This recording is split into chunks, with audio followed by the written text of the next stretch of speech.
It's Tuesday, the 7th of May, and you are tuned to Community Radio Networks. We have all the information here for you to take on the day.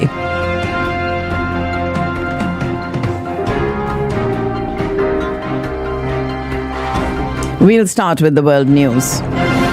This is Community Radio Networks and the world news here being brought to you every morning. Israeli troops took control of the Rafah border crossing in Gaza this morning, and Palestinian officials said all aid flows from Egypt had stopped. The army has halted the movement of people and aid completely, and tanks drove through the area in the far south of the Gaza Strip, and soldiers replaced Palestinian flags with the Israeli one. The Israeli military began its long-planned ground operation in Gaza's southern city of Rafah, where roughly half of the enclave's 2.3 million people have been sheltering.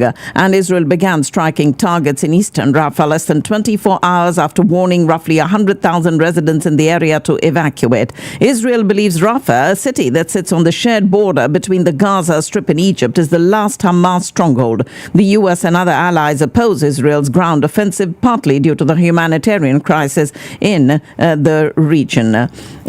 Earlier in the day, Hamas had announced it had accepted the terms of a ceasefire and hostage release plan proposed by Egypt and Qatar. Details of the plan have not been made public. Israel is sending a delegation to Cairo to resume indirect talks through mediators and says the two parties remain far apart. Israel said the terms of the ceasefire proposal that Hamas accepted remained far from meeting its demands and warned its military operations in Rafah would continue even as it sent negotiators to talk to the mediators. Israeli tanks seized control of Gaza's vital Rafah border crossing today as Israel brushed off urgent warnings from close allies and moved into the southern city, even as ceasefire negotiation with Hamas remained on a knife's edge. The Israeli 401st Brigade entered the Gaza side of the Rafah crossing early this morning, taking operational control of the crucial border point. Footage released by the military showed Israeli flags flying from tanks that seized the area, and both the Rafah crossing and the Kerem Shalom crossing between Israel and Gaza, the two main routes for entry points for aid to the beleaguered territory,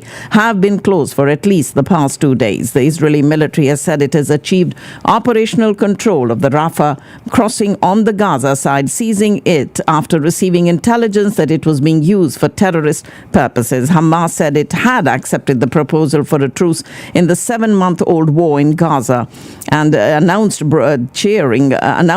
brought cheers into the street amid tears of happiness earlier in the day. But Israel carried out these strikes on the Gaza city of Rafah overnight as it sought to put pressure on Hamas after talks earlier in the day had failed to produce an agreement.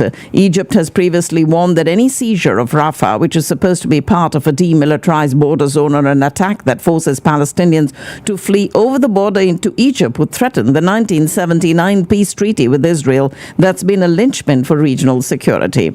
Israel's military has shelled an area in Nusrat camp in central Gaza, causing numerous injuries, including of children. UNICEF warning that some 600,000 children packed into Gaza's Rafah city face further catastrophe. Israel's offensive on Rafah will likely kill more civilians and is being carried out despite explicit warnings against it from European Union member states and the United States. The UN General Assembly, meanwhile, could vote this Friday on a draft resolution that would recognize Palestine as qualified to become a full UN member and recommend that the UN Security Council reconsider the matter favorably. China urging Israel to stop attacking Rafah, and in their call yesterday, President Biden told Netanyahu that a ceasefire deal was the best way to win the return of the hostages still held by Hamas, and believed to number around 100 along with the bodies of around 30 others. As Israel announced it would push ahead with operations in Rafah, it said the ceasefire proposal that Hamas agreed to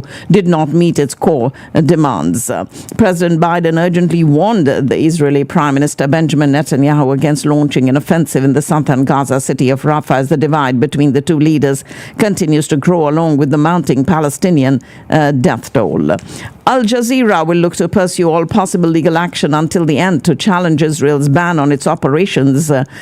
The Qatar-based station taken off air in Israel after Prime Minister Benjamin Netanyahu's government voted to shut it down over its coverage of the Gaza conflict.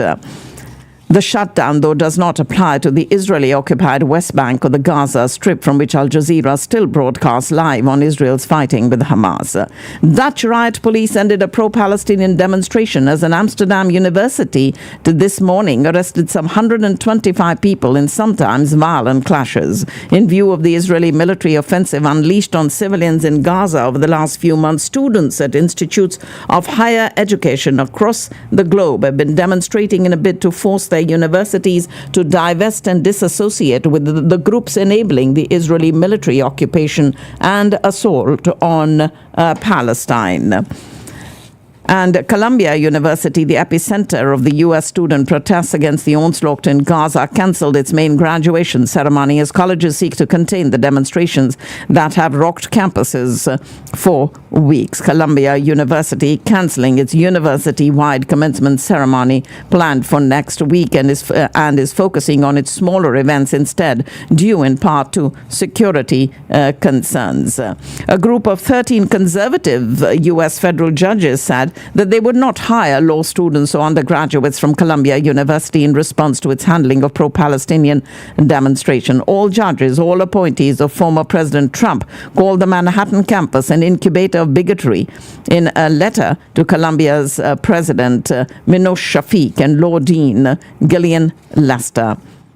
Police cleared a pro-Palestinian tent encampment at the University of Chicago this morning as tension ratcheted up in standoffs with demonstrators at other college campuses around the U.S. and increasingly in Europe also now. Over 1,000 protesters advocating for Palestinian rights clashed with the police and vandalized public monuments while attempting to reach the Metropolitan Museum of Art in New York City, where the Met Gala was held last night. The event coincided with the globally observed Day of Rage organized by the activist with a group there called Within Our Lifetime. The Met Gala took place in New York City and often dubbed fashion's biggest night, a parade of avant-garde fashion worn by A-list Hollywood celebrities, and the gala, which attracts mass media attention, a yearly mammoth fundraiser for the Metropolitan Museum of Art's Costume Institute. However, this year the occurrence at the Met Gala, hosted by Vogue editor-in-chief Anna Wintour, was heavily criticized by netizens because of the worsening situation in Gaza as Israel amps up its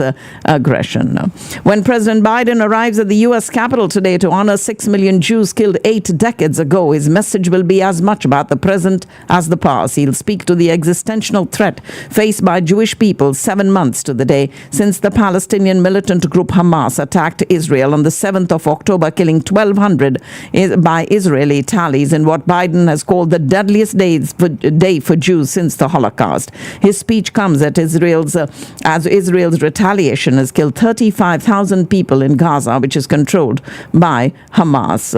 Speaking at the Capitol in this keynote address for the U.S. Holocaust Memorial Museum's annual national commemoration of the Days of Remembrance, the president will aim to cool an increasingly divided and divisive U.S. debate about Jewish security, Zionism, free speech, and support for Israel in the country with the largest Jewish population after Israel. Speaking out against anti-Semitism at this Holocaust Memorial ceremony today as tensions remain high over nationwide campus protests against Israel's offensive in Gaza. He aims to issue a clarion call to fight a swiftly rising tide of anti-Semitism amid a precarious moment in Israel's war against Hamas and as protests have swept American college campuses, laying bare his troubles with some young voters.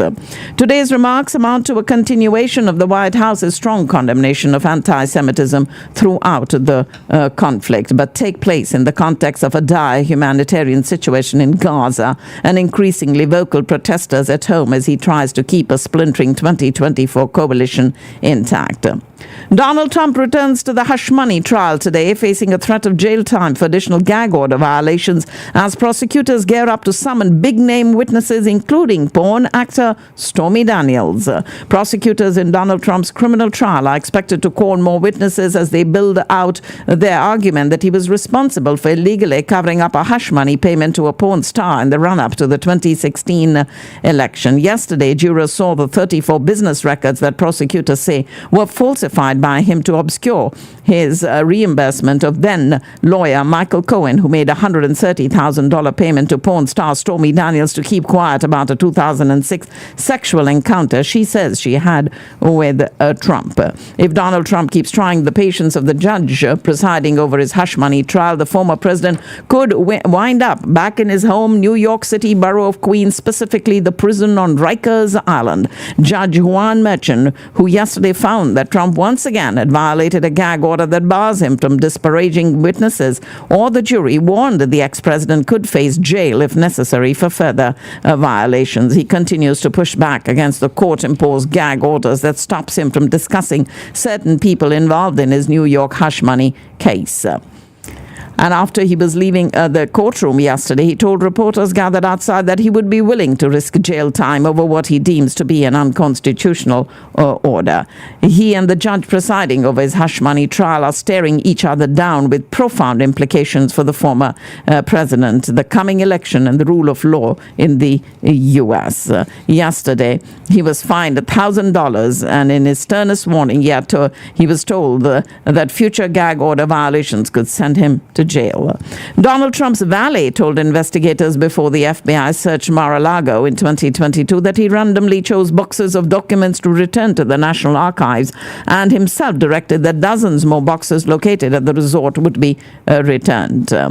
New polling data indicates the race for the White House will likely come down to just a small percentage of voters in 6 swing states: Arizona, Georgia, Michigan, Nevada, Pennsylvania, and Wisconsin. House Republicans plan to move forward next week with holding Attorney General Merrick Garland in contempt of Congress for his refusal to turn over the unredacted audio of an interview that was conducted as part of the special counsel probe into President Biden's handling of classified documents.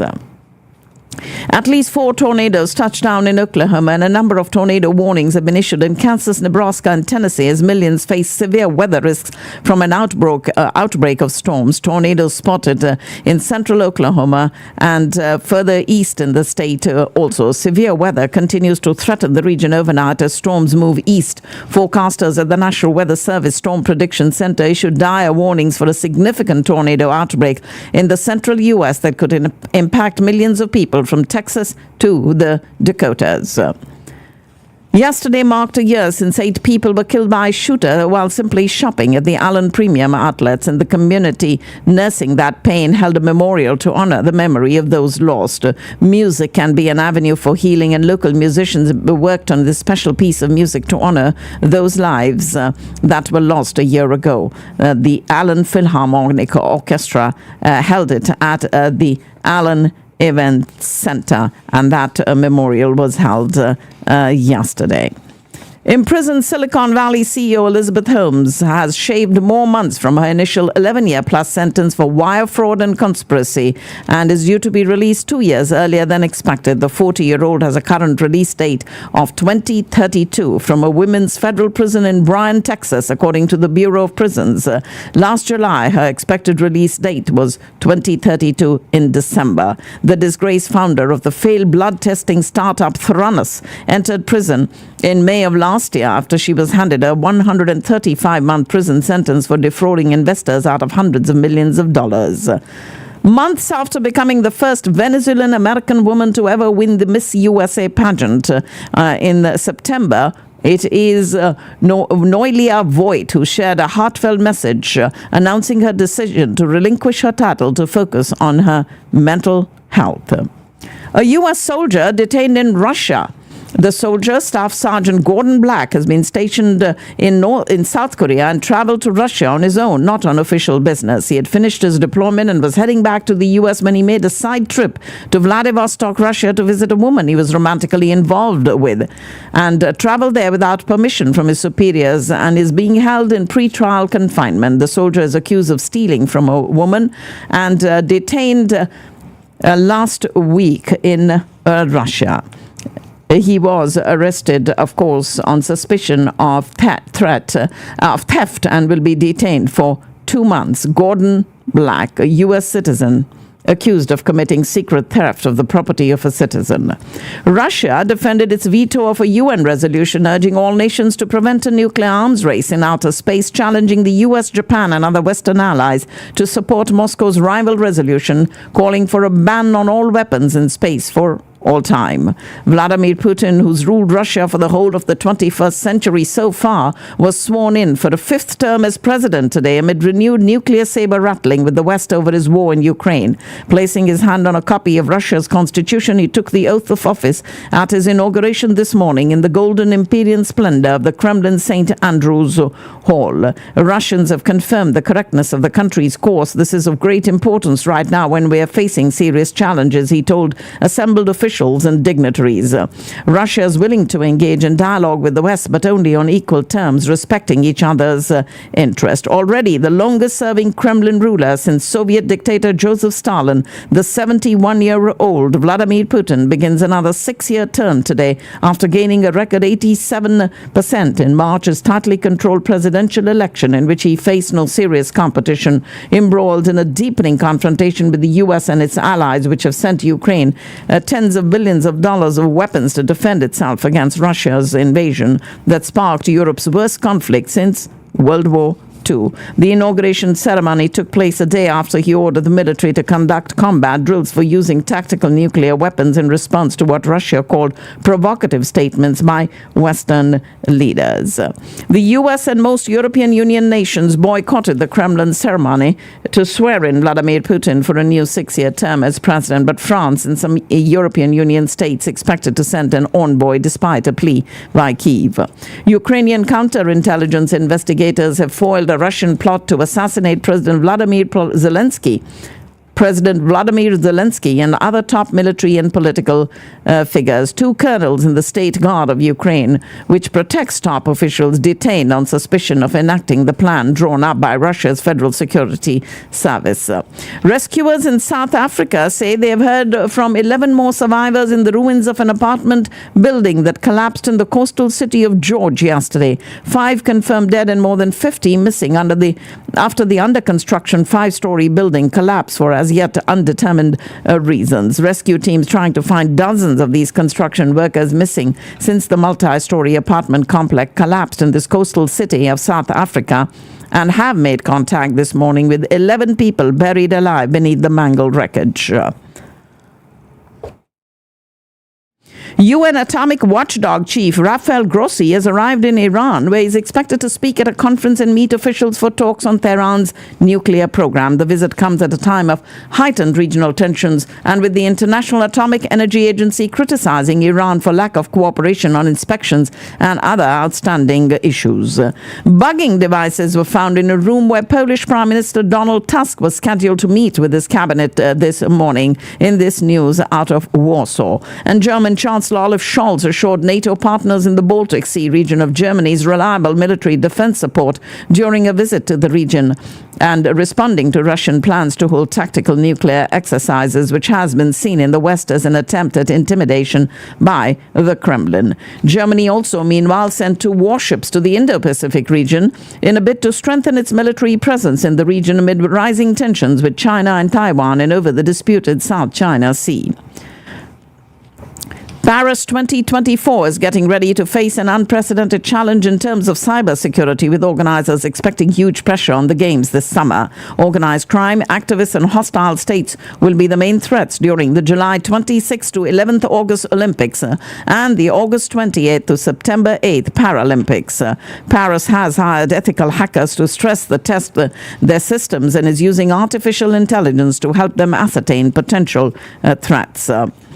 And last month, French President Macron said he had no doubt Russia would malevolently target the Paris Olympics. The French President, Emmanuel Macron, held talks with Chinese leader Xi Jinping that focused on trade disputes, including lifting immediate tariff threats on cognac exports and Ukraine-related diplomatic efforts. He's in France for a 2-day state visit to open his European tour. He was speaking alongside after their meeting at the Elysee Presidential Palace, and Emmanuel Macron said that France hopes China's influence influence in Moscow would help to move Russia towards ending the war in Ukraine. France's president hosting China's leader at a remote mountain pass in the Pyrenees today for private meetings after a high-stakes state visit in Paris dominated by trade disputes and Russia's war in Ukraine. French President Macron made a point of inviting the Chinese president to the Tourmalet Pass near the Spanish border, where Macron spent time as a child visiting his grandmother. European Commission President Ursula von der Leyen has called on China to prevent deliveries of dual-use goods with potential military uses for Russia following talks with the presidents of China and France in Paris. She said more effort is needed to curtail delivery of dual-use goods to Russia that find their way to the battlefield.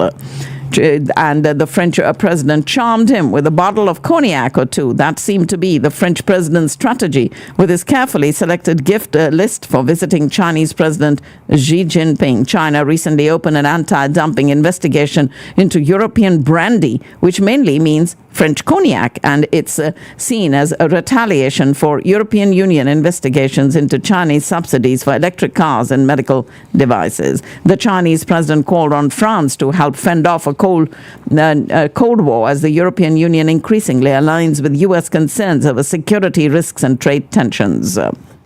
The launch of China's newest aircraft carrier, the Fujian, has ignited discussions on the balance of naval power in Asia, with security analysts emphasizing the potential implications for regional dynamics, particularly affecting the Philippines.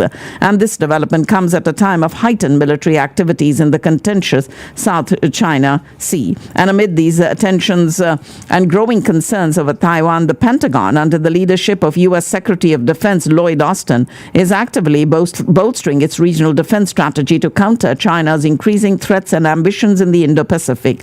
And this initiative has led to the formation of a new strategic alliance dubbed the Squad, consisting of the United States, Japan, Australia, and the Philippines. We do have the Chinese government today firing back at Australia over an unsafe confrontation over the Yellow Sea and urged the counterpart to immediately stop the provocations. Vietnam today celebrated the 70th anniversary of the Battle of Dien Bien Phu, in which the French colonial army was defeated by Vietnamese troops, marking the end of the French occupation of Indochina. At Dien Bien Phu, the Vietnamese troops led by General Vo Nguyen Giap surprised French forces with heavy artillery fire at their mountainous garrison in northwestern Vietnam. Afghanistan's only female diplomat has resigned days after she was caught by airport authorities allegedly smuggling nearly 1.6 million pounds of gold into India. Zakia Wardak announced her resignation on social media after Indian media reported that she and her son had been stopped last month on arrival in Mumbai from Dubai carrying 25 kilograms of gold. During the initial 6 hours of polling in the third phase of the Lok Sabha elections across 93 constituencies in 11 states and union territories today, the voter turnout reached approximately 40%. However, incidents of violence were reported in West Bengal and some villages in Uttar Pradesh witnessed poll boycotts. Maharashtra had the lowest voting percentage at 31.55%, while West Bengal recorded the highest with almost 50% turnout. Notably, the BJP secured victory in the Surat constituency in Gujarat unopposed.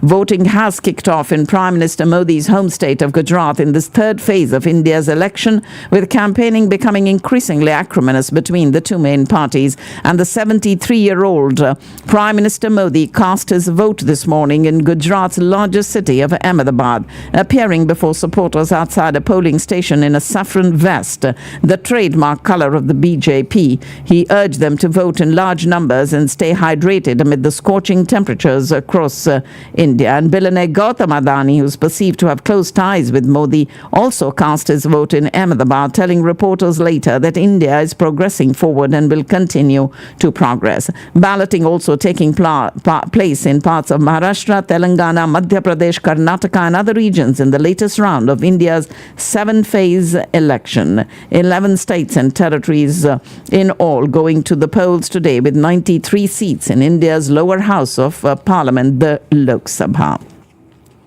Prime Minister Modi also got emotional while discussing his late mother, Hiraben Modi, who died 2 years ago in Gandhinagar with whom he had gone for his first voting. Setting up the tone for the political campaign in Amethi and Raebareli, Congress General Secretary Priyanka Gandhi made a fiery and motivating speech to Kedah in Raebareli last night, stating that historically, people of Raebareli and Amethi have stood by the side of truth and democratic values to oppose political forces that did not keep public interest as their top priority. On the day of the third phase of polling for the Lok Sabha elections, actor and TV personality Shekhar Suman has provided a boost to the BJP by joining the party.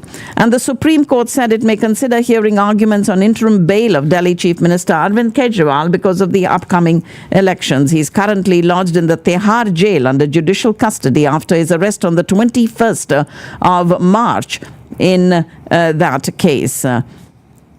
We have Lieutenant General Vinay Kumar Saxena recommending to the Home Ministry that a probe be conducted by the National Investigation Agency against Chief Minister Arvind Kejriwal for allegedly receiving political funding from banned terrorist organization Sikhs for Justice.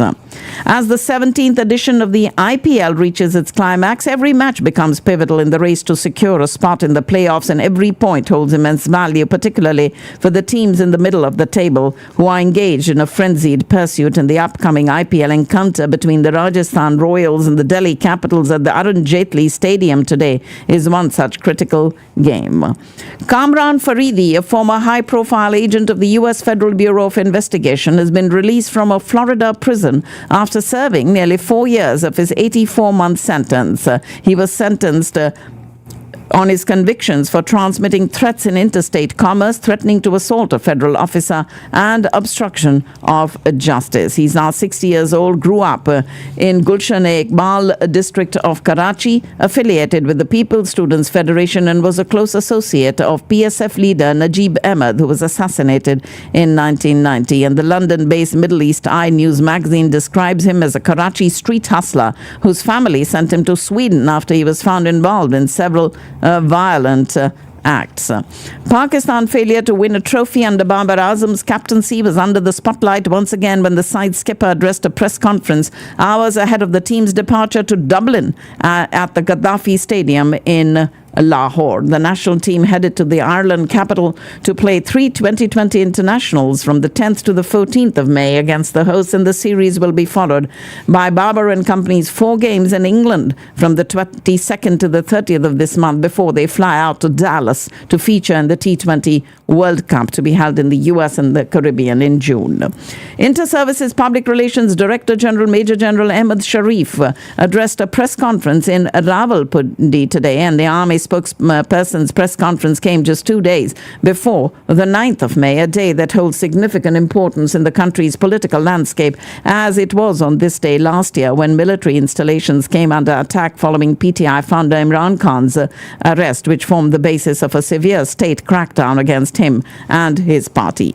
The Islamabad High Court Chief Justice Amar Farooq would likely form a larger bench to initiate contempt proceedings on social media campaign targeting Justice Babar Sattar and taking up this matter today. Justice Athar Minala remarked that the truth was hidden for 76 years as the Supreme Court resumed hearing a suo motu case pertaining to allegations regarding interference in judicial matters. Ladies and gentlemen, that's all I have in the world news, but I do have your financial news coming up in a separate segment. Stay with us right here on Community Radio Networks.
All right, let's get you all the financial news that you need to know today. Today is Tuesday, the 7th of May. U.S. stocks trod water today after a string of gains as investors assess Disney's earnings beat amid building hopes that interest rate cuts are in the cards as soon as later this summer. Dow Jones Industrial Average futures have stepped up roughly 0.1%, while S&P 500 futures little changed after the benchmark scored its best three-day run in a standout 2024. Contracts on the tech-heavy Nasdaq 100 slipped into the red, down 0.1%. Stocks have surged as confidence grows that the Goldilocks jobs report will give the Federal Reserve reason to ease up on historically high rates, a belief bolstered by comments from policymakers yesterday. A weak light on fresh economic data promises to leave those hopes intact.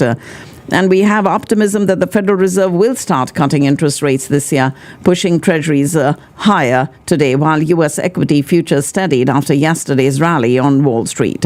For home buyers trying to crack into a tough U.S. housing market, it would seem like relief is here. New listings are on the rise. The quality of the properties, however, is on the decline, sometimes shockingly so. An Atlas V rocket carrying astronauts for the first time was fueled for blastoff last night to boost Boeing's long-delayed Starliner crew ferry ship into orbit for its first piloted test flight. But trouble with the valve in the rocket's upper stage forced mission managers to order a scrub just 2 hours before takeoff, a frustrating disappointment for Commander Barry Wilmore and co-pilot Sunita Williams, who were in the process of strapping in for launch when the scrub was announced. The Federal Aviation Administration has opened a new investigation into Boeing after the company disclosed to employees that it may not have completed required inspections on certain 787 Dreamliner airplanes. Boeing company has been in crisis mode ever since the near-catastrophic accident on a 737 MAX 9 in early January, and there's little sign it's catching a break anytime soon as the next investigation looms, and this time involving the flagship 787 Dreamliner model. U.S. chipmaker NVIDIA Corporation is investing in Wave Technologies Limited, joining a $1.05 billion funding round for the UK startup that wants to get its autonomous driving technology into cars. AI has taken Wall Street by storm as many companies seek to incorporate the technology into their businesses. IBM is no different, yet its technology might not be fully priced into its valuation. It is Kenvue beating Wall Street estimates for first quarter profit today and said it would cut 4% of its global workforce amid the Tylenol and Band-Aid makers' efforts to expand its key brands. Shares of the company rose nearly 4% in pre-market trading this morning, and they've declined about 11% this year through yesterday's close. Since its spin-off from Johnson & Johnson last year, Kenvue has focused on its 15 priority brands to boost growth and said it would increase its advertising spending by 15% or about $300 million during the year. Spirit Aerosystems reported a higher first quarter cash burn today, squeezed by lower 737 production at the aerospace supplier's biggest customer, which is Boeing. Disney said that an important part of its streaming business turned a profit for the first time as the media giant reported fiscal second quarter earnings per share that beat analyst estimates. The company's direct-to-consumer portion of its entertainment segment, which includes Disney Plus and Hulu, posted operating income of $47 million compared to a loss of $587 million in the prior year period. But the company did warn that results in the entertainment segment will be softer in the third quarter, driven by losses from its Indian brand Disney Plus Hotstar. And today, Reddit, whose message boards helped fuel the 2021 meme stock rally, will report its first quarterly results since going public and launching its own innovation of a sort, taking questions from the investing public. That'll be posted, but where else? On Reddit. Last week, the software company Lucra Sports shared that it was working with the entertainment chain Dave & Buster's to allow customers to place bets on their arcade games through its app. However, not everyone is on board. In response to the move from Dave & Buster's, lawmakers in several states are working to try and ban the practice before it even begins. Nikola missed Wall Street expectations for first quarter revenue today as the electric truck maker delivered fewer hydrogen-fueled cell trucks that amid an uncertain macroeconomic outlook and reduced spending by customers. U.S. automaker Tesla sold over 62,000 China-made electric vehicles last month, down 18% from a year earlier. Deliveries of China-made Model 3 and Model Y vehicles slid 30.2% from March. No one can call Elon Musk a hypocrite with his calls for people to have more children. He himself is the father of 11 children with 3 different women. 2 of his kids are with Siobhan Zillis, who's an executive at one of his companies, Neuralink. And she explains that Elon and her never actually dated, with the twins instead being conceived through IVF. For the first time, researchers have identified a genetic form of late-in-life Alzheimer's disease in people who inherit 2 copies of a worrisome gene. Scientists have long known the gene called APOE4, one of the many things that can increase people's risk for Alzheimer's, including simply getting older. The vast majority of cases occur after age 65, but research published suggests that for people who carry not 1 but 2 copies of the gene, it's more than a risk factor. It's an underlying cause of the mind-robbing disease. And a new study has found that a third of Americans admit they worked remotely while on vacation without telling their bosses that they were away from home. The poll that was conducted found that 52% of those polled used their vacation travels as a chance to work remotely, and 29% didn't even tell anyone at work. The 2024 Pulitzer Prize winners announced yesterday, with the recognition for public service awarded to ProPublica for its coverage of the U.S. Supreme Court, resulting in the court's first ever adoption of a code of conduct. Other winners include the New York Times and Reuters, International Reporting and Breaking News Photography, respectively, for their coverage of Hamas's October 7th attack and the subsequent war. And 2 special citations were also awarded, including one to journalists covering the war in Gaza. California local news outlet Lookout Santa Cruz was recognized for its coverage of devastating flooding and mudslides in the community. The 68th Eurovision Song Contest begins today from Sweden, with the country hosting for its 7th time. The competition is the world's most watched annual music event, with roughly 160 million viewers, and features 37 acts, all of whom are European except Australia and Israel.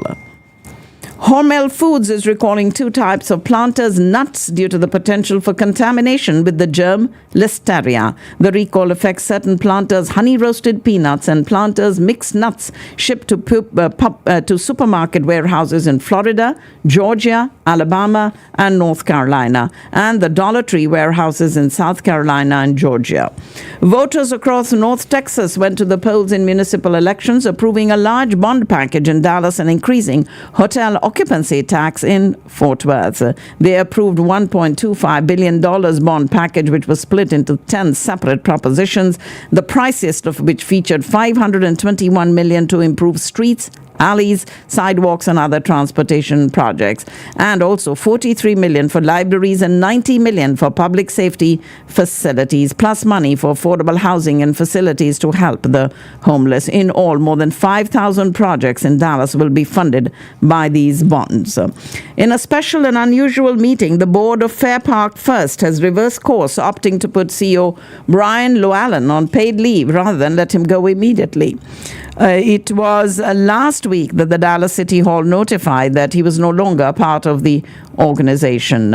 And the board okayed this, giving him a 45-day leave of absence. A nonprofit has donated an interview room to the Tarrant County Sheriff's Office that aims to help victims tell their story in a more relaxed environment. Project Beloved has now donated rooms to 100 departments across the country. Leading international hotel owner and operator Minor Hotels is expanding its portfolio in the United Emirates with the development of a new resort and residences in Sharjah under its Anantara brand. Situated on the coastline of the Arabian Gulf, this 30-minute drive from Dubai International Airport, the Anantara Sharjah Resort and Residences will open in late 2027, and the project is owned and developed by Arada, a prominent UAE developer. The U.S. State Department released an ambitious new cybersecurity strategy that seeks to curb Russia and China's digital influence in the developing world and blunt those countries' alleged efforts to interfere in elections. Singapore Airlines and Scoot of Singapore Airlines, that group has become the first airlines operating out of Singapore Changi Airport to receive sustainable aviation fuel produced in Neste's refinery in Singapore. Both the airlines will offer corporate flyers, shippers, cargo companies the option to buy offsets to claim environmental benefits. Google has recently laid off 200 employees from its core teams as part of a reorganization effort.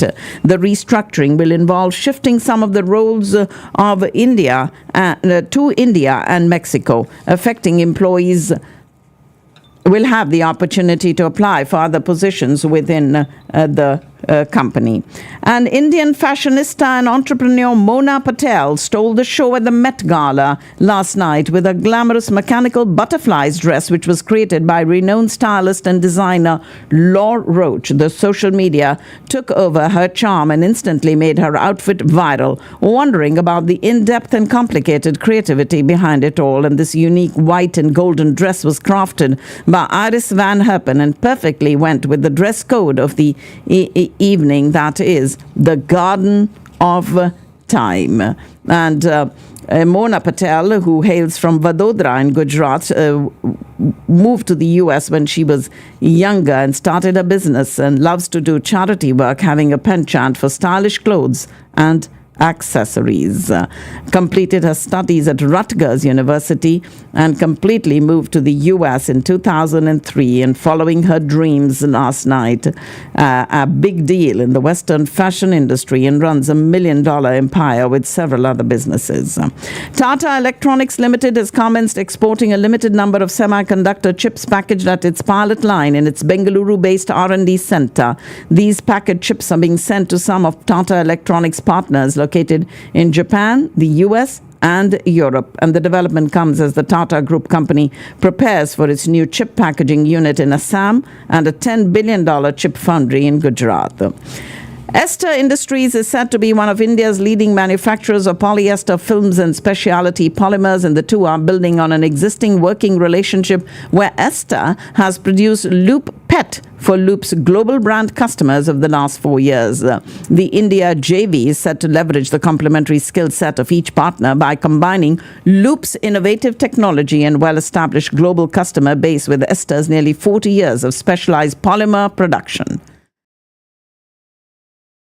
And this Infinite Loop India facility expected to produce 70,000 tons annually, and Ester will toll convert these grades of specialty polymers. The most popular car of India is not Maruti anymore, but a Tata. In one of the biggest reversals in the Indian car industry, Tata's mini SUV Punch has emerged as the country's largest selling model, ahead of some of Maruti's popular models like Wagon-R, Swift and Brezza. The feat was first achieved in March of this year, where Punch was ahead on total sales. Domestic benchmark indices, BSE Sensex and the Nifty 50 showed weakness despite positive signals from global markets today. And gold and silver prices opened with little movement on the multi-commodity exchange today, following a weakening of the US dollar after softer than expected US jobs data. The market capitalization of 197 Communications, which is the parent company of the fintech platform Paytm, approached $2.5 billion as its shares kept declining. The stock of the Noida headquartered company was trading 4.99% lower on the Bombay Stock Exchange at the market close, and the share price of Paytm dropped by 5% yesterday as well, triggering the lower circuit. The Telecom Regulatory Authority of India is willing to provide additional time to telecom operators for upgrading their IT systems to adhere to the new and more stringent reporting regulations on base tower stations. Juniper Green Energy today said it has inked a power purchase agreement with state-owned SJVN Limited to supply round-the-clock 320 megawatt renewable energy. The company will be developing this capacity across Gujarat and Rajasthan. Famous cricketer Mahendra Singh Dhoni backed E-Motorrad is all set to inaugurate its factory in August. E-Motorrad, a Pune-based electric cycle maker, received an undisclosed investment from MS Dhoni last month and is on track to finish the construction of phase 1 of its factory in Pune. And scientists at the Indian Institute of Science have uncovered a novel approach to tackle the growing threat of drug-resistant salmonella, the bacterium responsible for typhoid and other foodborne illnesses. Their research, published in the journal Redox Biology, reveals how salmonella exploits a key molecule called spermidine to shield itself against the body's immune defenses. Ajay Devgan's Maidan comes as a surprise disappointment despite its initial advantages. Despite releasing without any direct competition and having its own niche, the film faltered at the global box office and only managed to gross around 65 crore rupees. Directed by Amit Sharma, this biographical sports drama Maidan was released on the occasion of Eid on the 11th of last month. Vishwa Bharati in Shanti Niketan formally inaugurated, proposing the name of his dream project. Rabindranath Tagore had said Vishwa Bharati represents India, where she has her wealth of mind, which is for all. Vishwa Bharati acknowledges India's obligation to offer to others the hospitality of her best culture and India's right to accept from others their best. After over 102 years, UNESCO has recognized Vishwa Bharati Shanti Niketan as a World Heritage Site, underscoring the importance of universal brotherhood in our strife-torn world. As Pakistan pursues various options to attract investment, especially foreign direct investment, the Pakistan Business Council has advised the Special Investment Facilitation Council to focus on transforming the investment climate. Growing optimism about likely major business deals during the visit of a high-powered Saudi trade delegation has lifted the benchmark KSE 100 share index to an all-new time high. And just days after publicly opposing the government's plan for privatizing loss-making public enterprises, PPP chairman Bilawal Bhutto Zardari today set up a committee for talks with the centre on that issue. Kisan Ittihad Pakistan announced that thousands of farmers will participate in nationwide demonstrations against the ongoing wheat crisis from the 10th of this month, starting from Multan. PMLN Supremo Nawaz Sharif, who had intervened in the government's handling of the wheat crisis, chose not to go fast and let his younger brother Shehbaz Sharif handle the matter in the wake of the ongoing investigation into the mega wheat import scam. The Competition Commission of Pakistan has observed that the takeover of Telenor Pakistan by the Pakistan Telecommunication Company Limited would reduce the competitive environment. There are 4 players in the telecom sector: Jazz, Telenor, Zong and Ufone. After the intended acquisition, Ufone and Telenor will merge to become equally as large as Jazz, leaving only 3 players in the telecom market. And the telecom companies have collectively forwarded their concerns to the Ministry of IT that the Federal Board of Revenue decision to block SIMs of non-filers was made in undue haste and will adversely impact telecom customers. Ladies and gentlemen, that's all I have in the financial news for you. I do have the final segment of the program for today coming up. Stay with us right here and we'll have plenty more information headed your way. Gentlemen, boys and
Okay, this is the final segment of our program today on this beautiful Tuesday morning. It is the 7th of May, and if you like humidity, you like the forecast for the next couple of days. If you like cool or dry air, you like the forecast starting on Thursday afternoon. And if you want more rain, which a lot of us don't, there's not a lot in the forecast until late into the weekend and early next week. But today, featuring a very muggy start to the day, low clouds invaded overnight and temperatures have fallen in the mid-70s right at the start. And these clouds will burn off quickly this morning, and it'll be warm and humid with afternoon highs in the upper 80s. The heat index values will actually reach the mid-90s. There may be a couple of storms forming to the southwest of Dallas-Fort Worth that'll try to head our direction later this afternoon, but the majority of us are going to stay dry. So can you believe it? This is the first time I've said that, reaching the mid-90s. The dry line in West Texas will try to get active late afternoon tomorrow, but the best storm chances look to be east and northeast of our area. But we'll keep you updated right here on Community Radio Networks. It is a beautiful day today, and I would like to thank the supporters of Community Radio Networks for bringing this program to you. And huge thanks are going out to Discount Power, to Houston EB5, to the Aluwalia Law Offices, to the Wyndham Hotel in Irving, Digital X-Force, Kinzer Law, My Kalachi, Ruchi Palace by My Kalachi, Shri Vimal, Vimal's Venue, Eggholic, Mystic Mandala, and Flash Brush Productions. Also would like to inform you all about a big concert that is coming up, and when I make your social calendar, we'll talk more about it. Right now, I have some stories from the annals of history that happened on the 7th of May. This was way back in 1824 when it was Ludwig van Beethoven's 9th Symphony that debuted at Vienna's theater. Having lost his hearing years earlier, the celebrated composer nonetheless conducts the first performance of his 9th Symphony, now widely considered to be one of the greatest pieces of music ever written. And here's a piece for you.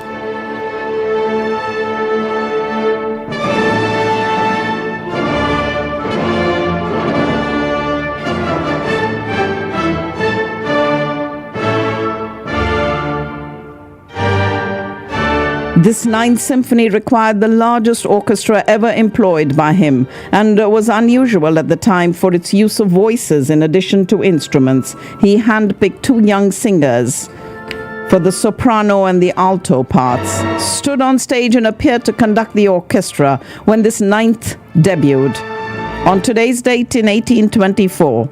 And although due to his deafness, the players were instructed to ignore the composer and instead follow the actual conductor. Beethoven was several bars off from the actual music by the time the piece concluded, as he could not hear the applause. They had to turn him to face the audience as they hailed him with 5 standing ovations, raising their hats and handkerchiefs in the air. And that, ladies and gentlemen, was Beethoven's 9th Symphony that you just heard, which debuted on today's date in the year 1824. Called the U.S.'s first ambassador to Japan, a 14-year-old fisherman by the name of Manjiro is considered America's first Japanese immigrant, arriving in the country on the 7th of May in 1843 by way of a whaling ship. According to the National Endowment of the Humanities, this boy and his crew were caught in a violent storm, with their ship eventually washing up on a desert island 300 miles away from their coastal Japanese village. Rescued 5 months later by an American whaling ship, Manjiro was adopted by American Captain William Whitfield, who renamed him John Mung and brought him back to the States, to his home in Massachusetts. He eventually did return to Japan, where he was named a samurai and worked as a political emissary between his home country and the West. According to the National Museum of American History, it was about 20 years later, in the 1860s, when groups of Japanese immigrants began arriving in the Hawaiian Islands, where they worked in sugarcane fields, and from there many relocated to California, Washington, and Oregon. The Library of Congress adds that 400,000 plus Japanese women and men immigrated to America, particularly to Hawaii and the West Coast, in commemoration of Manjiro's early arrival. Congress established May as Asian American and Pacific Islander Heritage Month, and that is the month of May. Dr. H.H. Holmes, one of America's first well-known serial killers, hanged in Philadelphia in Pennsylvania on today's date in 1896. He began torturing animals as a child. Still, he was a smart boy who later graduated from the University of Michigan with a medical degree, financed his education with a series of insurance scams whereby he requested coverage for non-existent people and then presented corpses as the insured. He moved to Chicago to work as a pharmacist and a few months later bought the pharmacy from the owner's widow after his death. She then mysteriously disappeared. With a new series of cons, he raised enough money to build a giant elaborate home across the store. The home, which he called the Castle, was reported to have had secret passageways, fake walls, and trapdoors. His basement allegedly contained a lab with equipment used for his dissections. And it was when he was finally caught after attempting to use another corpse in an insurance scam that he confessed, saying, "I was born with the devil in me. I could not help the fact that I was a murderer, and no more than a poet can help the inspiration to sing." He was executed on today's date, the 7th of May, in 1896. Devil in the White City, a book about his murder spree and the World Fair, was published in 2003. And it was on the afternoon of the 7th of May in 1915 that the British ocean liner the Lusitania is torpedoed without warning by a German submarine off the south coast of Ireland. Within 20 minutes, the vessel sank into the Celtic Sea. Of the almost 2,000 passengers and crew, 1,198 people drowned, including 128 Americans. And this attack aroused considerable indignation in the U.S., but Germany defended the action, noting that it had issued warnings of its intent to attack all ships, neutral or otherwise, that entered the war zone around Britain. When World War I erupted in 1914, President Wilson pledged neutrality for the U.S., a position that the vast majority of Americans favored. Britain, however, was one of America's closest trading partners, and tensions soon arose between the U.S. and Germany over the latter's attempted quarantine of the British Isles. Several U.S. ships traveling to Britain were damaged or sank from German mines. And in 1915, Germany announced unrestricted submarine warfare in the waters around Britain. And the Lusitania sank on the 7th of May in 1915 by a German submarine. And that, of course, you all know, was the reason why the U.S. entered the war. On the 7th of May in 1945, the German High Command, in the person of General Alfred Jodl, signs the unconditional surrender of all German forces, east and west, at Rheims in northeastern France. And in northwestern Vietnam, on today's date in 1954, Ho Chi Minh's Viet Minh forces decisively defeat the French at the Dien Bien Phu, a French stronghold besieged by the Vietnamese communists for 57 days. This victory signaled the end of French colonial influence in Indochina and cleared the way for the division of Vietnam along the 17th parallel at the Conference of Geneva. And we talked about it when we did the world news. It was on today's date in 1954 that Ho Chi Minh's forces defeated the French in that surprise attack. Leonid Brezhnev, one of Soviet leader Nikita Khrushchev's most trusted proteges, is selected as chairman of the Presidium of the Supreme Soviet, the Soviet equivalent to the presidency. And this was another important step in Brezhnev's rise to power in Russia, a rise that he later capped by taking control of the Soviet Union in 1964. But it was Leonid Brezhnev, Nikita Khrushchev's most trusted protege, who became chairman of the Presidium on today's date in 1960. In 64, Khrushchev was removed from power and Brezhnev was named the new first secretary. Brezhnev held that post for 18 years until his death in 1982, and his era was marked by a certain blandness of rule, a much-needed stability in Soviet ruling circles, a sometimes harsh repression of the Soviet people, and a hardline attitude towards relations with the United States. On the 7th of May in 1984, 7 chemical companies, including Dow and Monsanto, agreed to pay $180 million to the thousands of Vietnam veterans exposed to the chemical herbicide Agent Orange during the war. Lawyers for the two sides announced this surprise out-of-court settlement on the day jury selection was to begin in the case.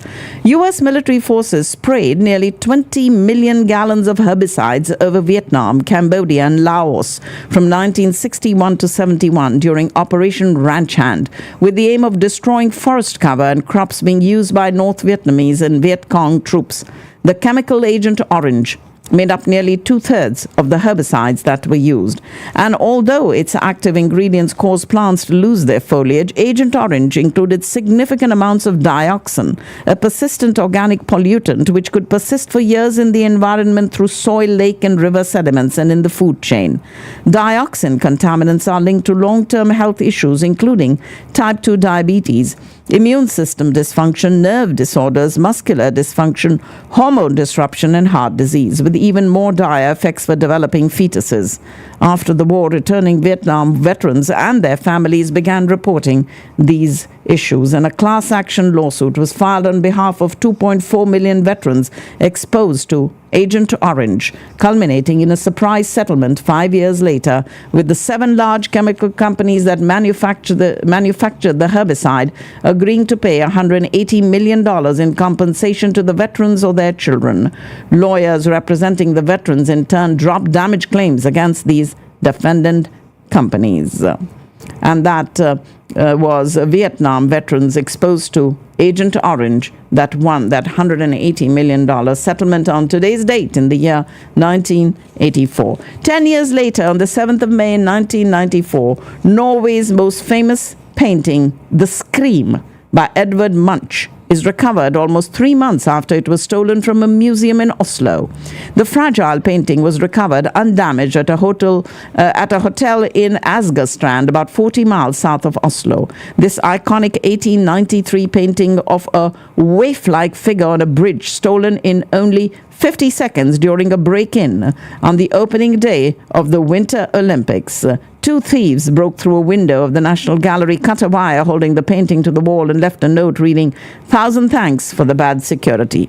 A few days after the theft, a Norwegian anti-abortion group said it could have the painting returned if Norwegian television showed an anti-abortion film, and the claim turned out to be false. And the government also received $1 million ransom demand, but refused to pay due to a lack of proof that the demand was genuine. It was the most famous painting, Scream, though, that was recovered on today's date in 1994, when eventually the police found 4 pieces of the painting's frame in a suburb north of Oslo, and what may have been a cryptic message that the thieves wanted to discuss a ransom.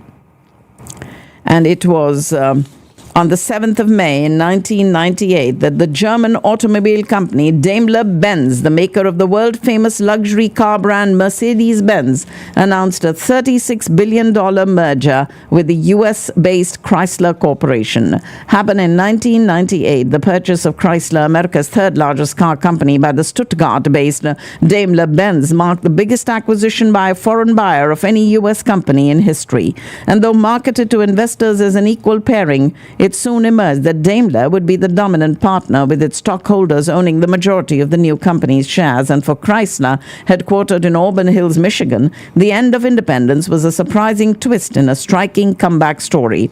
And after a near collapse and a government bailout in 1979 that saved it from bankruptcy, the company surged back in the 1980s under the leadership of the former Ford executive Lee Iacocca, in a revival spurred in part by the tremendous success of its trend-setting minivan. And the new company, Daimler Chrysler AG, began trading on the Frankfurt and the New York Stock Exchange the following November. A few months later, its stock price rose to an impressive high of $108.62 per share, and the euphoria proved to be short-lived, however. While Daimler had been attracted by the profitability of Chrysler's minivans and Jeeps over the next few years, profits were up and down.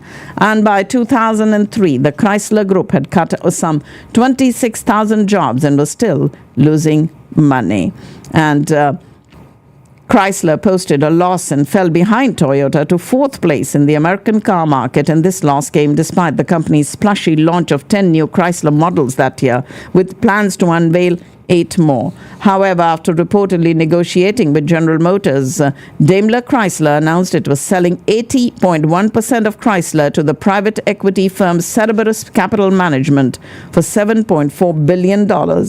And Daimler Chrysler, soon renamed Daimler AG, kept 19.9% stake in the new company known as Chrysler LLC. And by 2008, increasingly dismal sales led Chrysler to seek federal funds to the tune of $4 billion to stay afloat. Under pressure from the Obama administration, the company filed for bankruptcy protection in 2009 and entered into a partnership with the Italian automaker Fiat. And in 2014, the two companies became Fiat Chrysler Automobiles. And in one of the last stories that I have, on the 7th of May in 2004, marine biologist Richard Thompson publishes an article in the journal called Science, detailing the troubling amount of microscopic plastic fragments and fibers that he and his team have discovered in the world's oceans and marine habitats.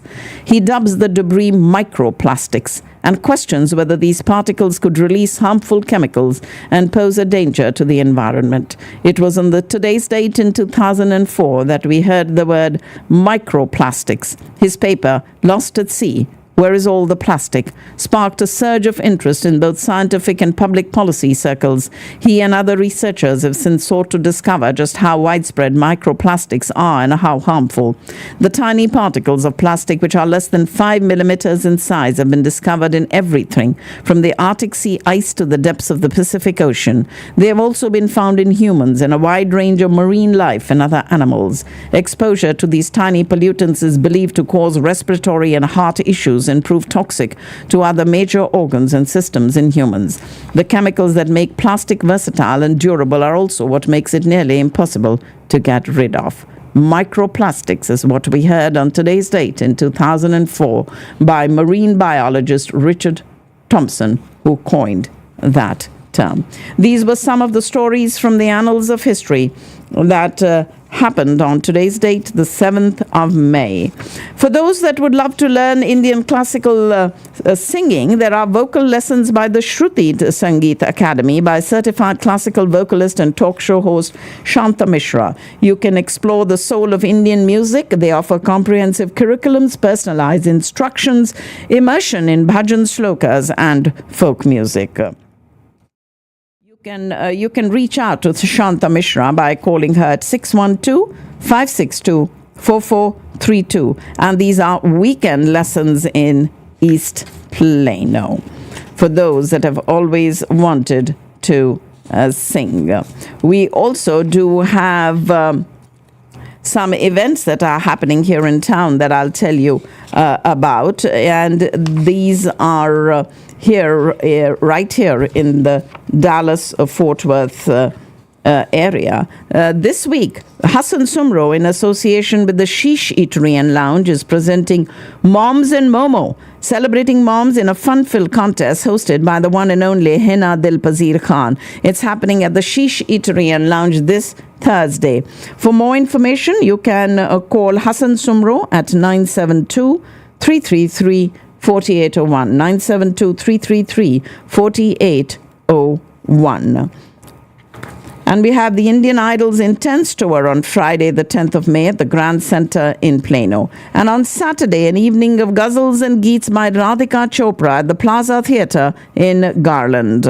This Saturday at 6 o'clock, the gates will open. And for more information and tickets, you can call 408-412-1238. This Sunday, Unforgettable 90s with Kumar Shanu and Sadhana Sargam. And that is going to be at the Credit Union of Texas Event Center in Allen. We do have the Junoon concert happening on the 19th of May at the Raleigh Underground.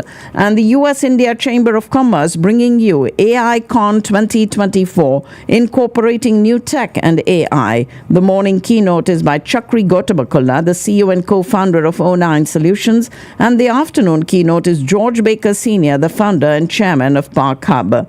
This is going to be at the Renaissance Hotel in Addison on the 23rd of May May from 9:30 to 2:30. Now, if you'd like to register to attend the AI Con 2024, please register at the Chamber's website, which is usicoc.org, US India Chamber of Commerce. The 20th anniversary of the Taste of the Cowboys is going to be at the Ford Center at the Star on Friday, the 7th of June. And on the 8th of June, we have the Joy of Others Walk and Run by BAPS Charity starting at 8 o'clock at 3111 Olympus Boulevard. The BAPS Charity is hosting its annual In the Joy of Others Walk Run to extend support to Irving Cares and Metro Care, two invaluable organizations dedicated to serving the community. A two-day holistic festival of life and wellness on the 8th and 9th of June, brought to you by Mystic Mandala. You can call Vijay for more information. His number is 972-750-1419. 972-750-1419. Holistic Festival of Life.com is the website. Badshah's Pagal Tour happening at the Curtis Culwell Center, and that is on the 14th of June. We do have Shreya Ghoshal, who's going to be at the Curtis Culwell Center on the 16th of June, brought to you by A-Cube Media. And this is going to be at 7 o'clock. Your tickets are available at sulekha.com or at curtisculwellcenter.com. Kal Ho Na Ho on the 29th of June with the Shankar Ehsan Loy at the Toyota Music Factory on the 29th of June. Also on the 29th of June, Nan's Vision presents Glamorous Night with Shilpa Shetty. And we do have other events that are coming up, and as we get closer, we'll get those to you right here on Community Radio Networks. And that's pretty much our show for today. For those of you who would like to reach me directly, my number is 214-675-1754.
इंतजार हुआ है, ऐसा लग रहा है जैसे प्यार हुआ है, जैसे प्यार